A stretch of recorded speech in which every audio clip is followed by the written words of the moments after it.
শিক্ষা খাতের যে অবস্থা এখন বর্তমানে নিব প্রধান উপদেষ্টা বন্দোবস্তা হেরা 20 বছর 25 বছর চাকরি করে বলে একটা দেশে মুরগি খাইবার পানা এই সাল যে বেটা বিয়া করছে এটা অযোগ্য মহিলা, এটা কোনো যোগ্য নাই। 20 বছরের মধ্যে একটা মুরগি ফাইললেও সে খাইবার পাইল না।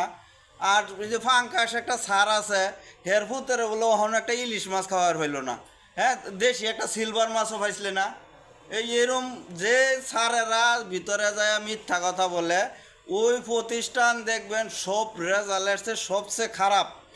ওই সমস্ত রেজাল্ট ওই স্কুলে খারাপ হয়। যে মিথ্যা কথা শুরুতেই শিক্ষা করে ওই স্যারেরা দেখ কোনো সময় ভবিষ্যতে শিক্ষাখাত বড় হইতো না, খালি অধিগতনে যাবো অধপতনে যাবো। টেহা চাকরি ভাও, হ্যাঁ টেহা দিব সার্টিফিকেট দিব। ওই স্যার একরের ব্যবসায়ী একটা মাসে 20 দিন ক্লাস করব আর আপনার ওই বেতন বাড়াইবো 4, 5 ফুলা 100 রিডিং কবিতা কইবার কইলে হয়তো না, একটা বারণ করা কইলে হয়তো না। এটাই আপনারা থাকুন, আমি যাইয়া।